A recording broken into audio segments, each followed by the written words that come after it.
Hello दोस्तों, वापस से एक और न्यू वीडियो में सभी का दिल से स्वागत करता हूं। तो गाइस, आज की कहानी एक रोमांटिक है। तो आज की कहानी आप लास्ट तक ज़रूर से सुनिएगा, ऐसी मेरी रिक्वेस्ट है। तो शुरू करते हैं आज की कहानी। जब मैं उस रात घर पहुंचा तो मेरी पत्नी मेरा इंतज़ार कर रही थी। उसने हम दोनों के लिए डिनर परोसा। मैं उसका हाथ पकड़कर कहा, मुझे तुमसे कुछ कहना है। वह नीचे बैठ गई, खामोशी के साथ मेरी तरफ देखने लगी। मैंने उसकी आंखों में एक अजीब सा दर्द महसूस किया। मैं कश्मकश में था। मुझे समझ नहीं आ रहा था कि मैं अपना मुंह कैसे खोलूं। लेकिन मुझे उसे बताना था कि मेरी जिंदगी और दिमाग में क्या चल रहा है। मुझे उसे बताना था कि मुझे तलाक चाहिए। मैंने शांति से इस बात को उसके सामने रखा। वह मेरी बातों से नाराज नहीं लग रही थी, बल्कि उसने धीरे से मुझसे पूछा, क्यों? मैंने उसके सवाल से परहेज किया। तब इससे वह नाराज हो गई। उसने अपने हाथ में पकड़ी चम्मच को फेंक दी और मुझ पर चिल्लाई, तुम जानवर हो। उस रात हमने आपस में बात नहीं की। वह पूरी रात रोती रही। मुझे पता था कि वह जानना चाहती थी कि हमारी शादीशुदा जीवन को क्या हुआ था, लेकिन मैं शायद ही उसे कोई संतोषजनक उत्तर दे पाता। मैं उससे कैसे बताता कि जिस दिल में पहले उसका घर था, उस पर अब रीना का राज है। मैं अब उससे प्यार नहीं करता था, मुझे बस उस पर दया आती थी। अपराध बोध की गहरी भावना के साथ मैंने एक तलाक के समझौतों का पेपर तैयार किया, जिसमें कहा गया था कि वह हमारा घर, हमारी कार और मेरी कंपनी की 30% हिस्सेदारी की मालकिन होगी। जब उसको मैंने वो पेपर दिया तो उसने पल भर उस पर नज़र डाली और फिर उसके टुकड़े टुकड़े कर दिए। जिस स्त्री ने अपने जीवन के 10 वर्ष मेरे साथ बिताए थे, वह अब अजनबी सी लगने लगी थी। मुझे उसको टाइम, संसाधनों और ऊर्जा जो उसने मुझ पर खर्च किया, उसके लिए मैं खेद हुआ। लेकिन मैंने जो कहा था, मैं उससे वापस नहीं ले सकता था, क्योंकि मैं रीना से बहुत प्यार करता था। अंत में वह मेरे सामने जोर जोर से रोई, जिसकी मुझे उम्मीद थी। मेरे लिए उसका रोना वास्तव में एक तरह से रिजाई जैसा था।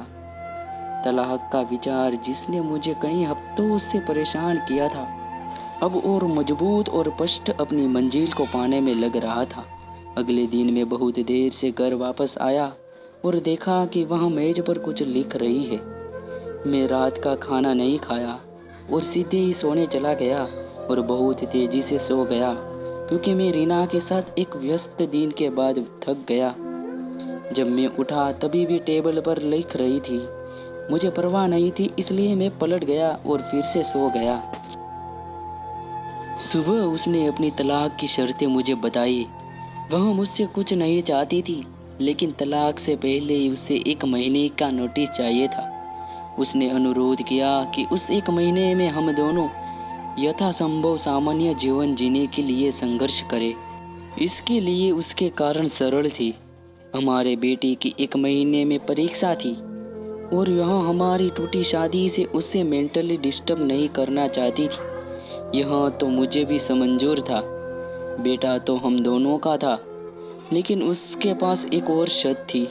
उसने मुझे याद करने के लिए कहा कि कैसे मैं उसे अपनी शादी के दिन दुल्हन के कमरे में ले गया था। उसने रिक्वेस्ट किया कि 1 महीने तक मैं हर दिन उसे अपने बेडरूम के सामने के दरवाजे तक ले जाऊं। मुझे लगा कि यह पागल हो रही है, लेकिन हमारे साथ बीतने वाले अंतिम दिनों को सहन किया जा सके और कोई ड्रामा क्रिएट न हो, इसलिए मैंने उसका अजीब अनुरोध स्वीकार कर लिया। मैं रीना को अपनी पत्नी के तलाक की शर्तें बारे में बताया। यह जोर से हंसी और उससे लगा कि यह सच में पागलपन है। कोई फर्क नहीं पड़ता कि वह कौन सी चालें चलती है, उसको तलाक का सामना करना ही पड़ेगा, उसने तिरस्कार पूर्वक कहा। अगले दिन से 1 महीने का नोटिस पीरियड शुरू हो गया। मेरे तलाक के इरादे को स्पष्ट रूप से व्यक्त किए जाने से पहले से ही मेरे पत्नी और मेरे बीच कोई शारीरिक संपर्क नहीं रह गया था। इसलिए जब मैंने उसे पहले दिन गोद में उठाया तो हम दोनों को अजीब लगा। हमारे बेटे ने हमारे पीछे ताली बजाई। डैडी ने मम्मी को गोद में लिया है। उसके शब्दों ने मुझ में एक दर्द की भावना जगाई। शयन कक्ष से बैठक कक्ष तक, फिर दरवाजे तक। मैं उससे गोद में लेकर 10 मीटर से अधिक चला। उसने आंखें बंद की और धीरे से कहा, हमारे बेटे को तलाक के बारे में मत बताना। मैंने सिर हिलाया, कुछ परेशानी महसूस कर रहा था। मैंने उसे दरवाजे के बाहर नीचे उतार दिया। वहाँ काम पर जाने के लिए बस का इंतज़ार करने लगी।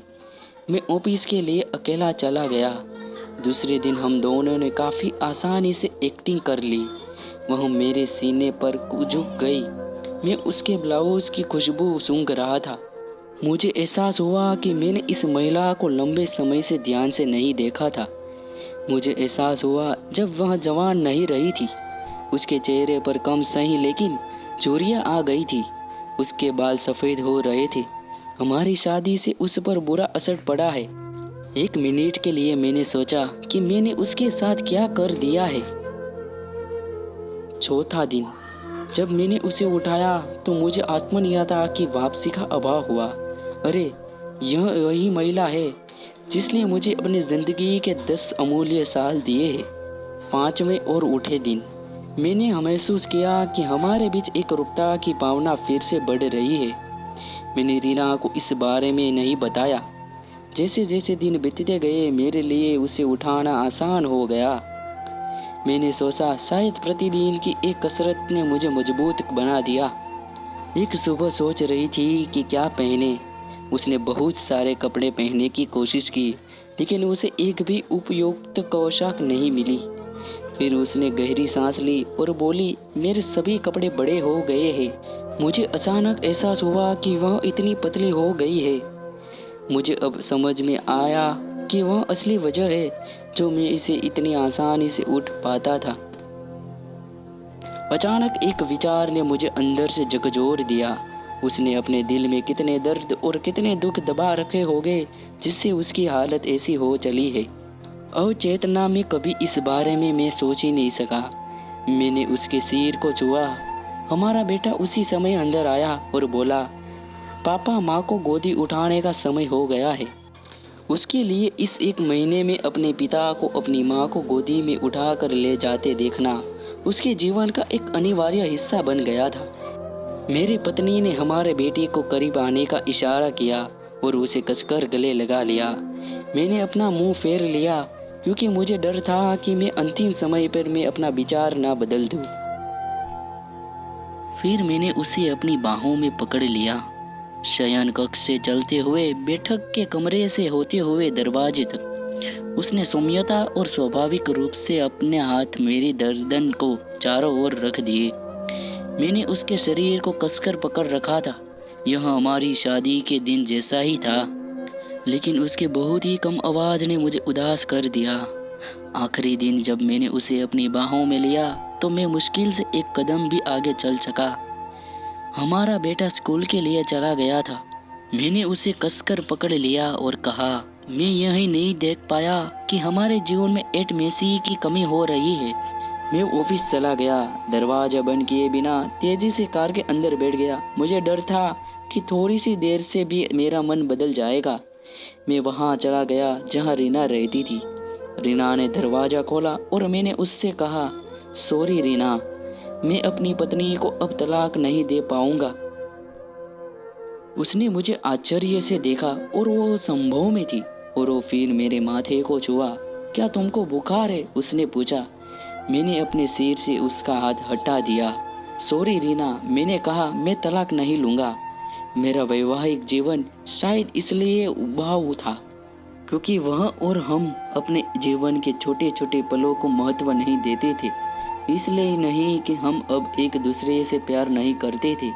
अब मुझे एहसास हुआ कि जब मैं उसे अपनी शादी के दिन अपने घर ले आया था, तब मैंने और उसने एक दूसरे से वादा किया था कि एक दूसरे का साथ तब तक नहीं छोड़ेंगे जब तक कि मौत हमें अलग न कर दे। ऐसा लग रहा था कि रीना अचानक शौक से जाग गई। उसने मुझे एक जोरदार थप्पड़ मारा और फिर दरवाज़ा मेरे मुंह पर पटक दिया और फुट फुट कर रोने लगी। मैं उसके घर से बाहर आया और अपने घर की ओर चल दिया। रास्तों में फूलों की दुकान पर मैंने अपनी पत्नी के लिए फूलों का गुलदस्ता लिया।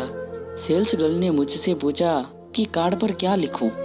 मैंने मुस्कुराया और लिखा, मैं तुम्हें हर सुबह उठाऊंगा जब तक मौत हमें अलग नहीं कर देती।